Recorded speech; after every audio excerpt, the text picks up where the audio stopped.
Can you share, you mentioned that the code in 10 intentions for the highest good has stories in it. Would you be able to share just a few of the stories that you're aware of that have happened to people who are using this process? Last week, we're driving through Cedar Rapids, Iowa, me and my buddy Aaron, and he's talking, and he said, "Oh, you know, I forgot to do my banking in it. I've got to get my banking done." And I said, "Well, what kind of bank do you use?" He said, "Well, I use Wells Fargo." And I said, "Well, let's intend that there's a Wells Fargo." We didn't even have to intend it. There was a grove of trees right there, and as we cleared the grove of trees, there was a Wells Fargo bank, and we whipped the car into the parking lot, and he was in the bank and out in 10 minutes.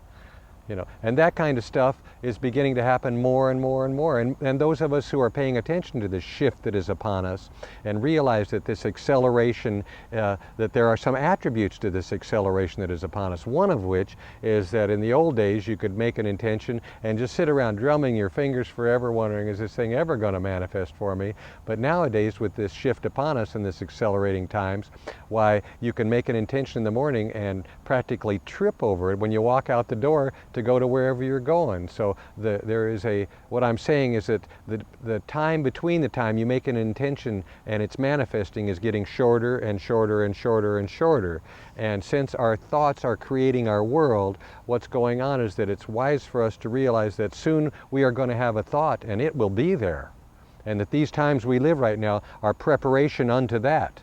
So we prepare for that by making intentions and sort of happy that there's still a lag time, because a whole lot of things we're intending for, you wouldn't want some of those to manifest.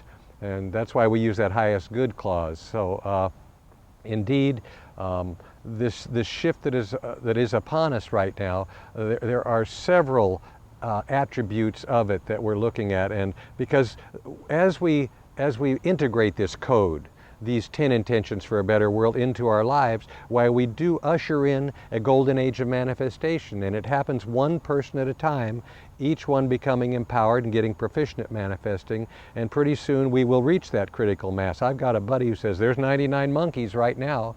We're just waiting on one more, and it could be any one of us. So it's of course, just alluding to Ken Keyes' 100th monkey theory. Indeed, right. Indeed. So sure enough, there are several attributes of this new paradigm that we are looking to usher in. And one of those attributes is that no more boundaries and no more separations and no more dualities, that we all experience oneness with one another. That is, that we ring in that which is termed the family of man. The family of man. That is the highest priority I have. As I look around, how can I help people in the world? The best thing I can do is to begin to clue them in and get them thinking about what can happen when we become the family of man and we act as one. Why, the earth will clean up in a minute. Everybody will be doing everything they want to be doing. They'll be living their calling. There will be peace on earth. As long as we begin to set those separations aside, and we also realize that there's as people begin to become more trusting and less doubting and more loving and less indifferent, all of those old attributes of the old ways, the negative ways, those are going to be set aside, because we're going to see the wisdom in coming together in order to bring forth a brand new world. And that new world is barreling down upon us as it's reaching out to us as we reach out to it. And the more and more of us who begin to envision it, a la the 9th intent of the code, which is share your vision and to tell your friends about that vision of your ideal world, then the sooner it'll come in. And you will see that in this lifetime.